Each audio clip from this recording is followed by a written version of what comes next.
आज हम लोग ज्ञानेंद्र पति के द्वारा लिखा गया ग्रामीण परिवेश पर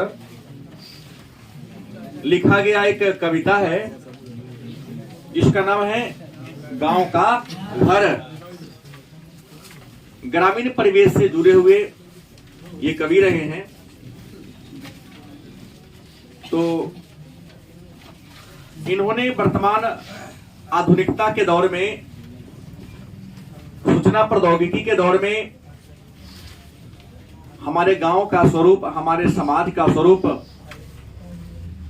जो मिटता जा रहा है, रीति रिवाज परंपरा समाप्त होती जा रही हैं, लोग अच्छे कपड़े पहनने लगे हैं, ब्रांडेड जूता पहनने लगे हैं, झोपड़ी से निकलकर ऊंची ऊंची अट्टालिकाएं में रहना शुरू कर दिया है। लेकिन किस तरह से लोगों के बीच जो प्रेम अपनापन की भावना है, भ्रातृत्व की भावना है, अपनी जो खानदानी परंपरा है उसको खोते जा रहे हैं। इसी खोखलेपन, आधुनिक जीवन और आधुनिक शहरीकरण के बारे में चर्चा ज्ञानेंद्र पति ने गांव के घर शीर्षक कविता में करने की कोशिश किया है। गांव का घर शीर्षक कविता ज्ञानेंद्र पति के द्वारा लिखा गया है और इस कविता को संशय आत्मा, देखिए कविता संग्रह है, संशय आत्मा नामक पुस्तक से लिया गया है। ज्ञानेंद्र पति का जन्म 1950 ईस्वी में तत्कालिक बिहार, लेकिन वर्तमान झारखंड, तत्कालिक क्या रहा होगा, बिहार। तो 1950 ईस्वी में तत्कालिक बिहार मतलब उस समय के बिहार, लेकिन वर्तमान झारखंड राज्य के पथरगामा के गोडा नामक गांव में इनका जन्म हुआ था। इनके माताजी का नाम सरला देवी और पिता का नाम देवेंद्र प्रसाद चौबे था। माताजी का नाम क्या था, सरला देवी, और पिताजी का नाम देवेंद्र प्रसाद चौबे था। लगे था, धन्यवाद, चलो बहुत बढ़िया, धन्यवाद। तो संशय आत्मा से लिया गया है। इनका मूल निवास स्थान झारखंड के पथरगामा जिला के गोडा गांव था, लेकिन रहते थे ये उत्तर प्रदेश के वाराणसी में, उत्तर प्रदेश के वाराणसी, और वाराणसी को हम काशी भी कहते हैं, वाराणसी को हम काशी भी कहते हैं, उसी काशी या वाराणसी में रहते थे। इन्होंने पटना विश्वविद्यालय से इंग्लिश में एमए किया था। इन्होंने पहली बार अंग्रेजी से एमए किया था, दूसरी बार बिहार विश्वविद्यालय, जहां के आप लोग छात्र हैं रजन, और आप लोग भी मैक्सिमम बच्चे बिहार विश्वविद्यालय में ही पढ़ेंगे, जिसका प्रणव बाबा साहब भीमराव अम्बेडकर विश्वविद्यालय, मैंने बिहार विश्वविद्यालय। तो ये बिहार विश्वविद्यालय जो मुजफ्फरपुर में है, BRABU शॉर्टकट में ना लोग हैं, हम भी वहीं से किए हैं। हिंदी से एमए किया, मतलब ये डबल एमए थे। जब दो विषय से कोई व्यक्ति एमए कर लेता था क्या कहलाता है, डबल एमए। इन्हें के दो हाथ, बल्कि चार हाथ नहीं, मैंने दो विषयों से इन्होंने एमए कर लिया। पहली बार किया था, दूसरी बार किया था, लेकिन अंग्रेजी से एमए किया था पटना विश्वविद्यालय से, और हिंदी से किया था बिहार विश्वविद्यालय से। शिक्षा पूरी करने के बाद यह BPSC, बिहार लोक सेवा आयोग की परीक्षा इन्होंने दिया था, उसमें चयनित हुए और काराधीक्षक, मैंने जेलर के रूप में काम किया, जेलर भी रहे। वहां जेल में कैदियों के लिए बहुत अच्छा काम किया। उसके बाद साहित्य से इनका क्या था, लगाव था, तो काराधीक्षक के साथ साथ इन्होंने साहित्य लिखना भी शुरू किया था। इनके द्वारा लिखा गया कई पुस्तकें हैं, कविता संग्रह है, आंख हाथ बनते हुए, शब्द लिखने के लिए यह कागज बना, गंगा तट, संशय आत्मा, भिनसार, कवि ने कहा, कविता संग्रह है, कथेतर साहित्य, पढ़ते गढ़ते, और काव्य नाटक है एक चक्र नगरी, इनके द्वारा लिखा गया। क्या है ये, काव्य संकलन है। उसके बाद 2006 में इनको साहित्य के क्षेत्र में 2 पुरस्कार मिला था। पहला साहित्य अकादमी पुरस्कार, किसके लिए, संशय आत्मा के लिए, और दूसरा पहल सम्मान मिला था इनको 2006 में। संशय आत्मा पुस्तक के लिए इनको साहित्य अकादमी पुरस्कार मिला था, और साहित्य के क्षेत्र में ही पहल पुरस्कार मिलता है, वह भी पुरस्कार इनको मिला था। तो ज्ञानेंद्र पति जिनका जन्म 1950 में वर्तमान झारखंड के पथरगामा के गोड्डा में हुआ था। माता सरला देवी, पिता देवेंद्र प्रसाद चौबे। इन्होंने पटना विश्वविद्यालय से अंग्रेजी में एमए किया था, बाद में बिहार विश्वविद्यालय से हिंदी में एमए किया था। जन्म भले ही झारखंड में हुआ हो, लेकिन यह स्थायी रूप से उत्तर प्रदेश के वाराणसी मतलब काशी में रहा करते थे। शिक्षा पूरी करने के बाद इन्होंने कारा अधीक्षक मतलब जेलर के रूप में काम किया, लेकिन साहित्य में रुचि थी, इस कारण इन्होंने कई सारे कविताओं संग की पुस्तक लिखी। उसमें आंख हाथ बनते हुए शब्द लिखने के लिए कागज बना, गंगा तट, संशयात्मा, भिनसार, कवि ने कहा, ये इनकी प्रमुख रचना है।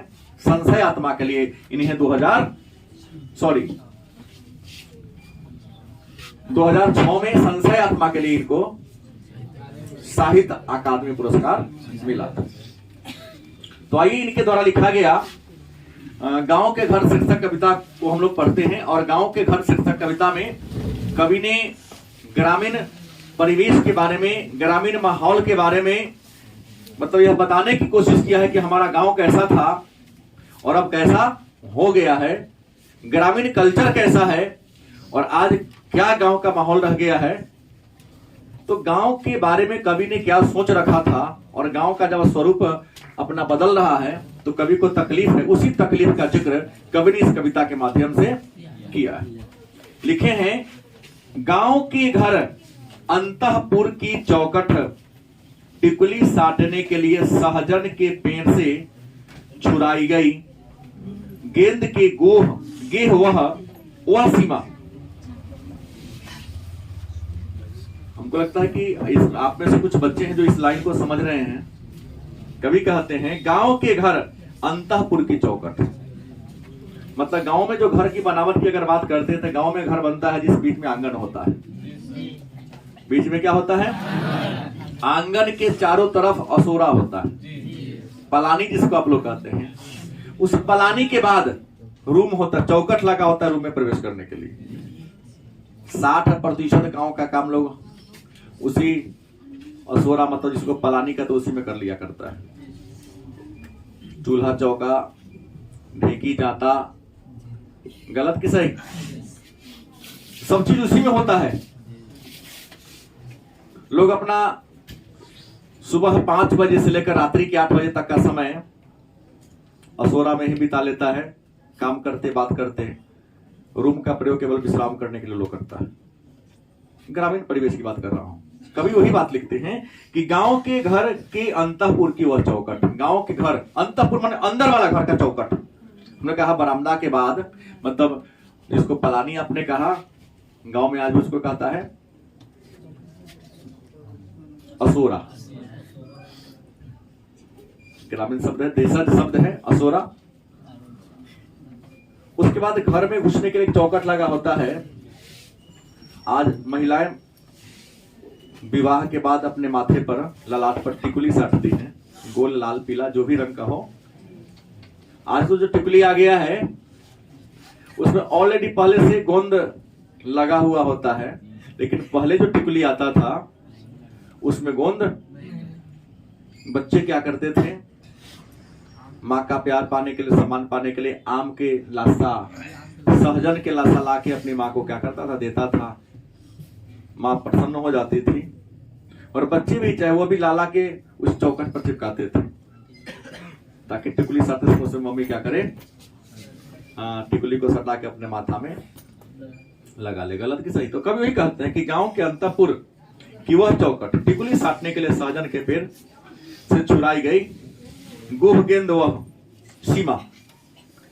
अब एक सीमा भी बन गया है जिसके भीतर आने से पहले खराऊ खखार कर आना पड़ता था। बुजुर्गों को खराऊ खटखटानी पड़ती थी खबरदार की, और प्रायः तो उसके उधर ही रुकना पड़ता था।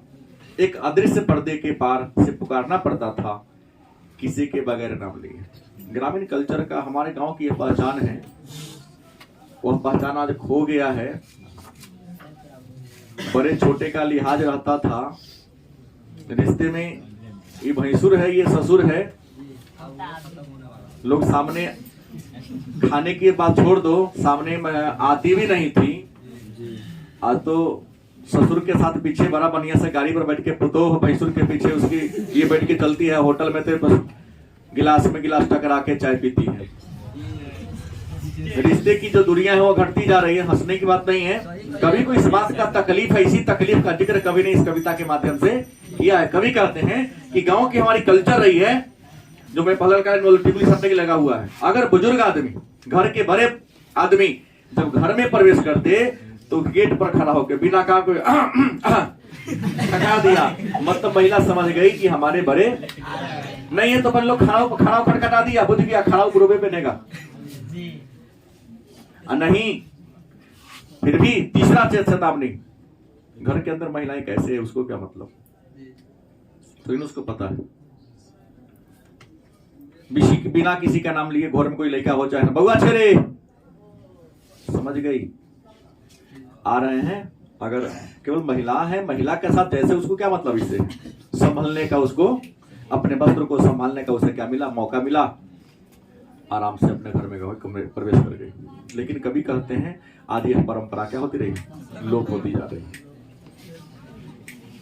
आज तो करते क्या है, अगर आपका एकल परिवार है तो कोई दिक्कत नहीं, अगर सिंगल परिवार है तो जैसे बाहर से घूम के आता पूरा कपड़ा उतना गमछा पहन के भगवा लिया, पूरा घर में देख रहा है हमारा बेटा है, बेटी है, दो है, छोटे भाई की पत्नी है।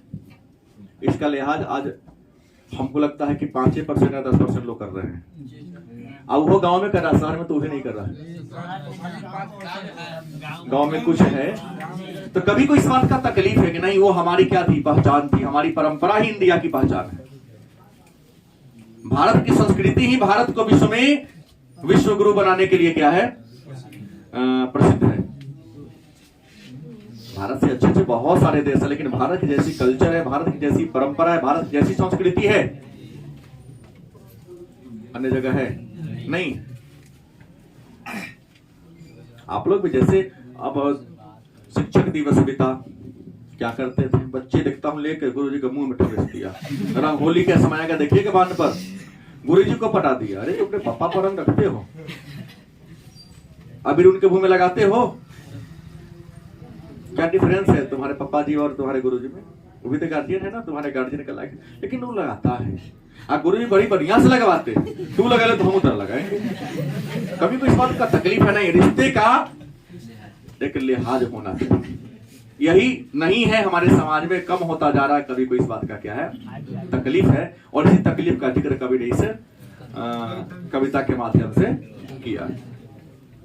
दूसरा है पद, जिसकी तर्जनी की नोक धारण किए रहती थी सारे काम सहज शंख के चिन्ह की तरह।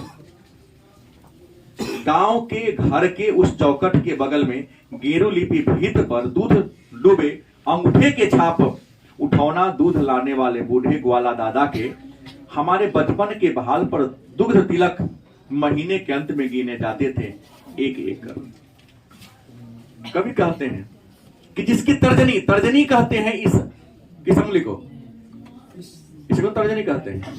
तर्जनी अंगूठा के बगल वाले को कहते हैं तर्जनी, बीच वाला को कहते हैं मध्यमा, इसको कहते हैं अनामिका, और इसको कहते हैं कनिष्ठा।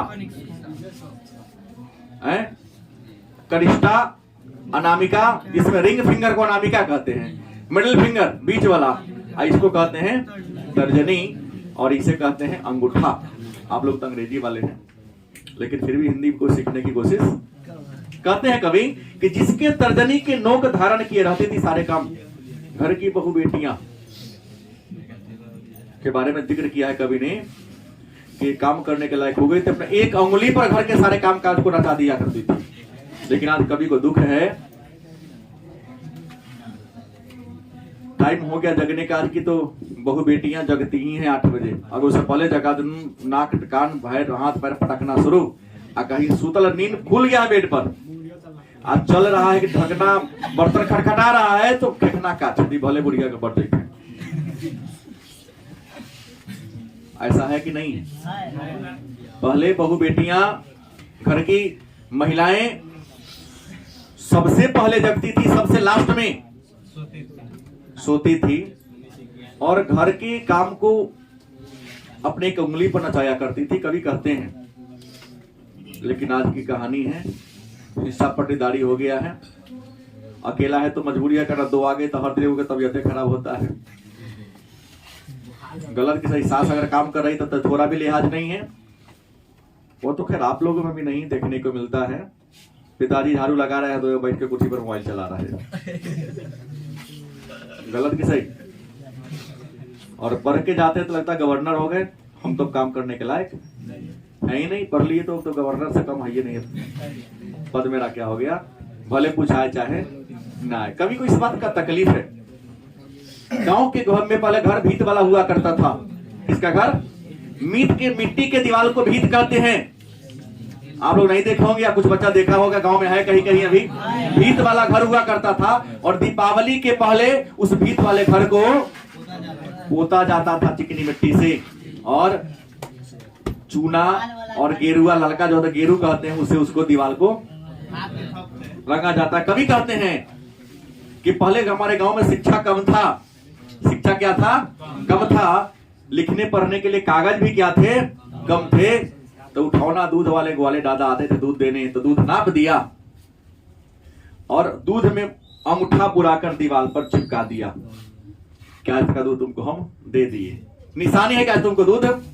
जब महीना पुर जाएगा तो अंगूठा गिना जाएगा कि कई गो अंगूठा है, वही लिखा है। अंगूठा को क्या किया जाएगा? काउंट किया जाएगा और तब हिसाब किताब होगा। कभी कहते हैं कि दूध लेके जब ग्वाले दादा आते थे तो कभी कभी दूध का तिलक हमारे भाल पर, माने कपाल पर लगा दिया करते थे। दूध में से पानी आता है सर। गलत की सही? ये तो बात वही हो गई। एक बार एक मिल्क मैन दूध लेके पहुंचा, तब तक देर हो चुकी थी। दूध लेने वाले उससे प्रश्न किया कि दादा देर क्यों हो गई? तो मेरा कल खराब हो गया था। कहा कल से दूध का क्या संबंध है? तो बिना पानी में लेके ना दे देंगे आपको। सीतामढ़ी में एक बार गोविंद मंदिर से पहले लॉज हुआ करता था, 2 लॉज हुआ करता था। एक लॉज में हमको 1-2 दिन रहने का अवसर मिला था। नाम था राजकिशोर सदन। हालांकि उसमें कुछ कुछ खुल गया है, दुकान बन गया है।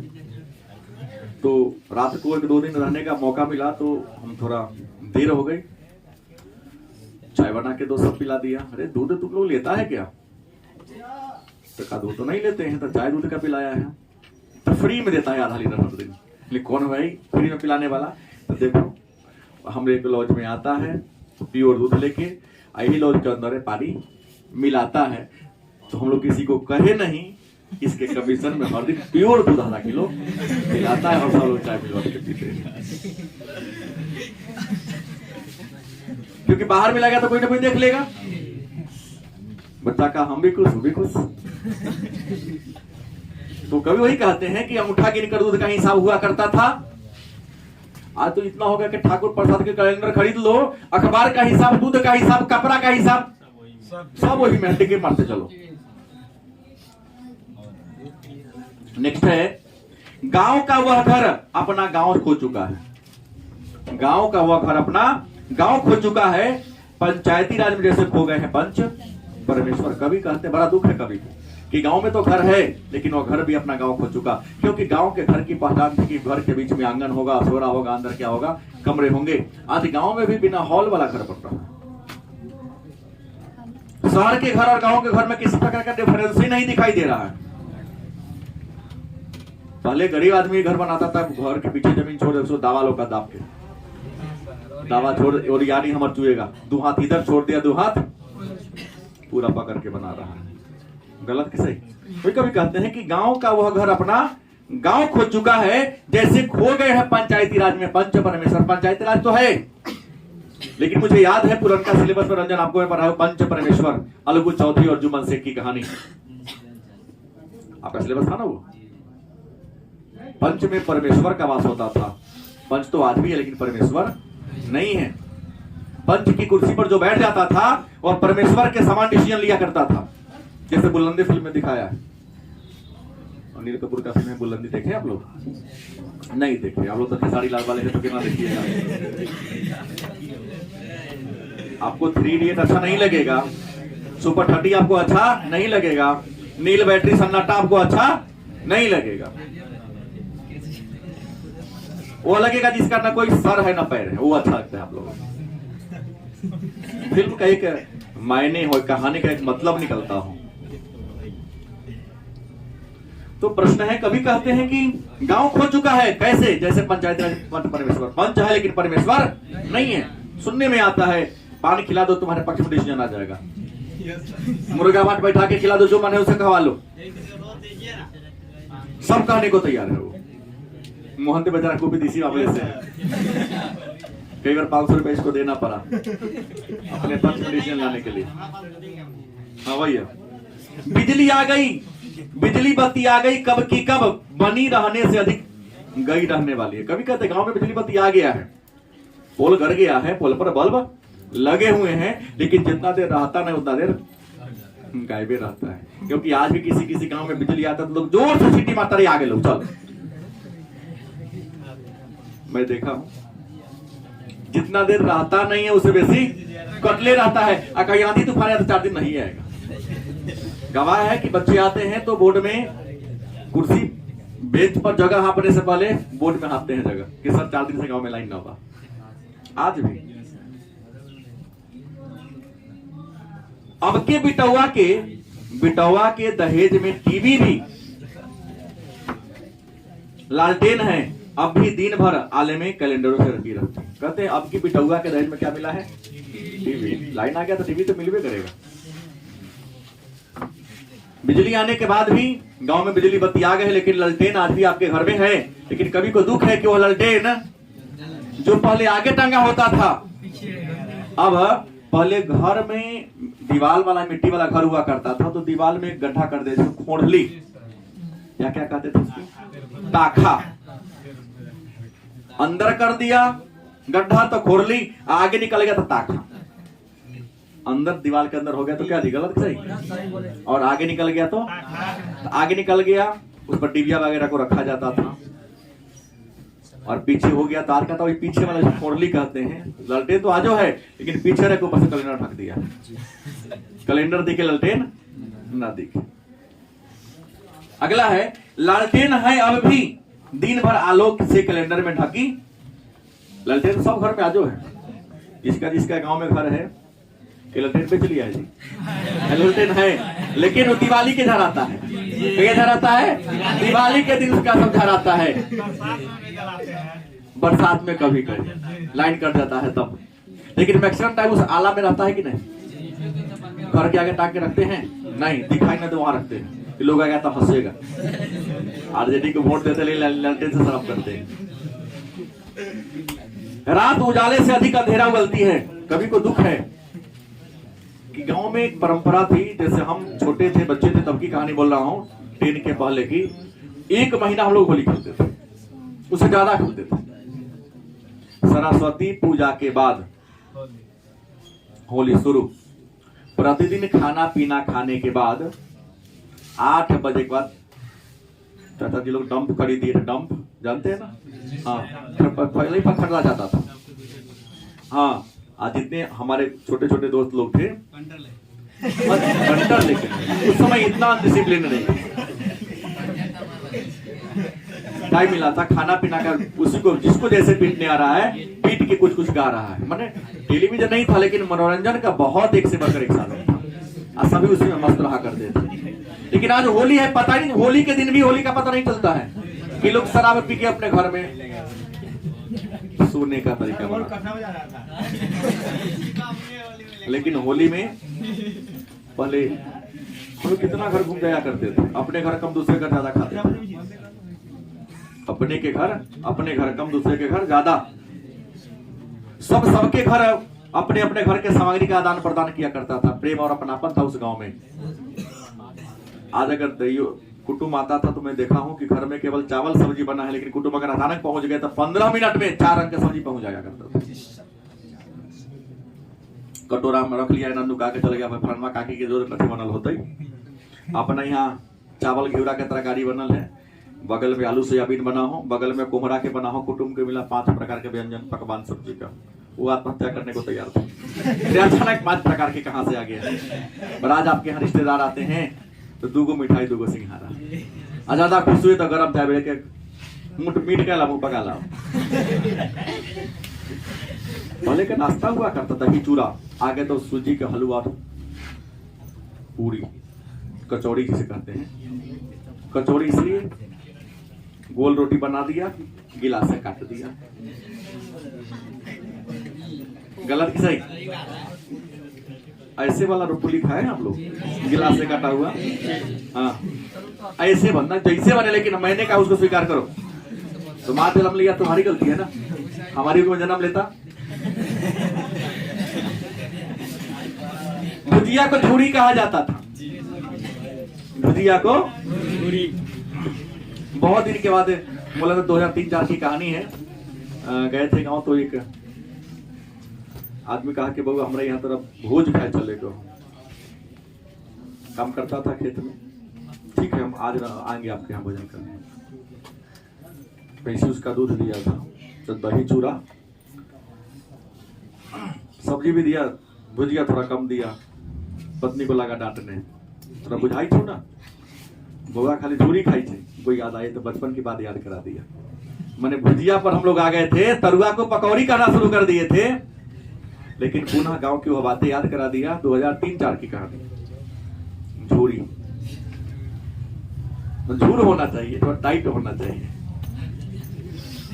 तरुआ तरा होना, मतलब क्या होना, तरा होना चाहिए। तो पकौड़ी तो पकल है, तो पकल है तो पेट फूलेगा ना पकौड़ी की तरह। कभी तवा वाला सेकल की जो कहते खाए हैं, उसके स्वाद में और फ्राई के हुए स्वाद में जमीन आकाश का अंतर होगा। सिलौटी पर जो मसाला पीसा गया, उसका जो सब्जी बना हो उसका स्वाद, और मशीन में पीसा हुआ का स्वाद 100 गुना का डिफरेंट टेस्ट में होता है। गलत कि सही? कम तेल में उतना स्वाद बनता है जितना बहुत तेल डालने के बाद भी आपके शहर वाले मसाला स्वाद नहीं दे पाते, क्योंकि वो प्योर है। वो कभी को इसी बात का तकलीफ। रात में अंधेरा समय यहाँ पर टिका हुआ था कि रात में लोग गाते थे, 9-10 बजे रात तक जाते थे। गाँव में लाइन आ गया, टीवी आ गया है, लोग आया, खा पी के गेट बंद कर दिया, अपना घर में जगल है, रोड पर कोई दिखाई नहीं। शहर में तुमको मिल जाएगा लोग आजकल देर रात तक, लेकिन गांव में चल जाओ, रास्ता भूल गए हो, हमारा कुत्ता की तरह ही तुमको वो गाना बनेगा, ये गली से वो गली, वो गली से। तुमको बताने वाला कोई इंसान नहीं मिलेगा। पहले लोग सड़क पर आधा रात सड़क पर बिता दिया करते थे, इसलिए कभी को तकलीफ है कि गांव अपना गांव खो चुका है। बिजली बत्ती तो आ गया है, लेकिन इंसान के न रहने से गांव डरावना लग रहा है। कई बार बाराती में आपको महसूस करते हैं? नहीं, ऐसा नहीं। आप अपना विचारधारा खो दिए हैं, विश्वास खो दिए, इसलिए लोग कहें शोर बउआ रहा है।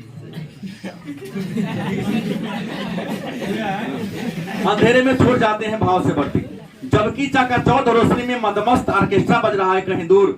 पट भिरकाए की आवाज भी नहीं आती है, यहां तक कि न आवाज की रोशनी न रोशनी की आवाज। कहता है कि शहर में एक बहुत बड़े बंद कमरा में गेट लगा के ऑर्केस्ट्रा बज रहा है, ध्वनि सुनाई दे रहा है लेकिन कम। लेकिन पहले का समय था जब सर्कस आता था, तब फॉक्सिंग लाइट मारता था, फॉक्सिंग लाइट सिद्ध करता था पहले के समय। मुझे याद है कि सर्कस आयल, उस लाइट से ही सिद्ध हो जाता था गांव शहर में क्या आया है। अब लोग तैयारी, हम पढ़े प्रेमचंद्र की कहानी लाल पान की बेगम, प्रेमचंद्र की रचना है, पढ़ो, बहुत आनंद आएगा पढ़ने में। कि शहर में आता है ऑर्केस्ट्रा तो देखने के लिए, तमाशा देखने के लिए कितना लोग उत्साहित होते थे। टायर वहां होगा, तब जोड़ेगा, महिला लोग चलते थे गीत गाते हुए कि हम बड़ी खुशी में कि मेला घूमने चलना है। आज तो हर दिन मेला लग रहा है। कुछ दिन के बाद जब आए तो उसका आनंद और हर दिन मिले उसका आनंद, दोनों में क्या होता है। तो कभी कोई तकलीफ, ऑर्केस्ट्रा तो आज भी है, लेकिन पता चलता नहीं है। रूम को बंद करके लोग ही करता है, लेकिन पहले लोग जनाता था लाइट दिखा करके। आज तो होटल में वो लाइट लगा दिया है, पता नहीं चलता ऑर्केस्ट्रा के लाइट है कि होटल के लाइट है कि चोरवा के लाइट है।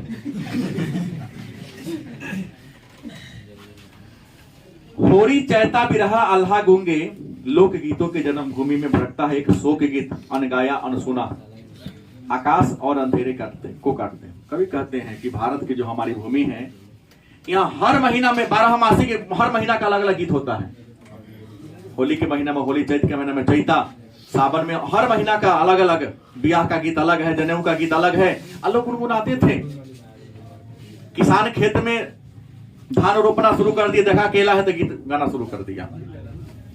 समय भी कैसे कट गया पता नहीं चला, लेकिन कहता इस लोक गीतों वाले देश में शोक गीत, ऐसा ऐसा गीत आजकल के आप एक बच्चा को गए रे बुआ रे ना मोबाइल में गाना भर दे, गाना तो भर दिया, कल गए उसके दुकान पर सर बढ़िया बढ़िया भर दिया तो दूध झापर दिया। अरे खाली ढम करे तो आवाज आई ना गाना कुछ हो गया सर ऐसा के ना चले आजकल निकाले करा जल्दी। दूसरा बोलो मतलब किशोर कुमार लता मंगेशकर वाले लोग जो इसकी आवाज सुनने के लिए हम किए हैं, तो हम बाजा सुनने के लिए तो कौन सा के बजवा लेंगे थे।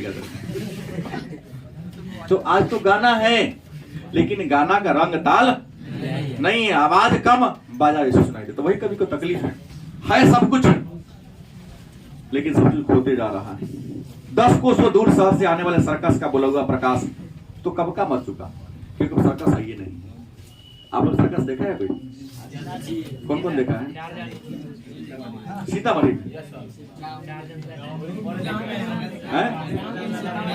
गांव के मेला में सर्कस कहां से आ जाएगा जी? जब बाघ शेर हुआ करता था, हाथी हुआ करता था, हाँ तो वो वाला उसको सर्कस कहते हैं जी। एक से तमाशा लोग दिखाते हैं। सर्कस को बैठाने के लिए कम से कम 1 बीघा में तो अगर डाले गिरता है, 1 से 1 बीघा कम कह दिया 3-4 बीघा में डाले रहता है उसका, वो नहीं चलेगा। मैंने कहा सर्कस सब खत्म हो चुका है, क्योंकि सरकार ने पर्यावरण संरक्षण के लिए हाथी बाघ शेर पशु को दिखाने पर क्या कर दिया, प्रतिबंध कर दिया। आज ऐसे हमारी परंपरा खत्म हो, जैसे लिखता है कि तो कब का मर चुके, जैसे गिर गया हो गजदंतों का गवाकर कोई हाथी। हाथी के 14 दांत होते हैं, खाने के 12 दूगो दिखाने का, जो दांत बाहर निकलता उसको गजदंत कहते हैं। आई लोग क्या करते हैं, काट लेता है दांती को, हाथी के दांत की वही सुंदरता है। जैसे हाथी का गजदंत खत्म हो गया है, कभी का तो ऐसा ही हमारे गांव की संस्कृति खत्म हो गई है। रेते उन दांतों को जरासी धवल मूलधूल पर खींच रहे हैं जंगल में। आज बड़े बड़े व्यवसायी वाले तो जंगल में भी जाके हाथी के दांत को काट ले रहा है। नशा का गोली मार दिया, बेहोश हो गया, रेत रेत उसके दांत को काट लेता है, लाख लाख मोह दांत बिकता है। तो सुनते होंगे दांत नहीं, दांत वाला हाथी आप लोग नहीं देखे होंगे। हाथी के 14 दांत होते हैं, 2 आग वाला गजदंत, उसी का कीमत जाता है। अंतिम पद है, लीलने वाले मुंह खोले शहर में बुलाते हैं बस, अदालतों और अस्पतालों के फैले भी रुंधते गंधाते अमित्र परिसर की जिन बुलवा से गांव के घर की रीढ़ झुरझुराती है। कहते हैं कि आज शहर का जो अस्पताल है, चाहे अदालत है, दैत्य की तरह, दानव की तरह बड़का मुंह बार कर लीलने के लिए तैयार है। एक बार कुछ चक्कर में पड़ जाओ, नहीं तुम कितनों समृद्ध क्यों ना हो, अगर डॉक्टर अदालत के चक्कर में पड़ गए शहर के, तुम्हारे रीढ़ की हड्डी को तोड़ के छोड़ देगा वो, और तब तक चूसते रहेगा। जैसे गबर इस बैग फिल्म में देखे हैं, अरे तो मर चुका है भाई, तो हमको ना पता है मर चुका है, ओकरा पता कर दिए। मुर्गा जब हलाल होने को खुद तैयार है तो हमको दिक्कत क्या है, फ्राई होगा, मांस भी बटेगा। तो शहर जो है, भले ही मैंने कहा है, कवि ने लिखा कि शहर अब भी संभावना है, लेकिन इन संभावनाओं में इंसान का अस्तित्व मिटता जा रहा है। शहर के लोग गांव के लोगों को एक दैत्य की तरह लीलने के तैयार है, चाहे वो अस्पताल हो चाहे वह अदालत। आप वहां जाएंगे अदालत में, तब पैसा देके काम करवाते हैं, लेकिन आपको वकील क्या कहता है, मुवक्किल हमारे है। क्या रे मनमोहन कभी कहता है, मुवक्किल माने बुर्बक, हम जेना कभी तो नहीं करता। और पढ़ा लिखा इंसान भी वहां जाके हाँ वकील बनिए जाता है। जैसे वकील कहता है वैसे उसके बात को, क्योंकि आपके पास वो डिग्री नहीं कि जज के पास अपना बात को रख सके, इसलिए आपको बुर्बक बनाता है वो। तो ये गांव के घर शीर्षक कविता है, ज्ञानेंद्र पति की रचना है। इसमें ग्राम संस्कृति के बारे में इन्होंने चर्चा किया है और यह खेद व्यक्त किया है, दुख व्यक्त किया है कि गांव का हमारा परंपरा खत्म हो रहा है इस पर।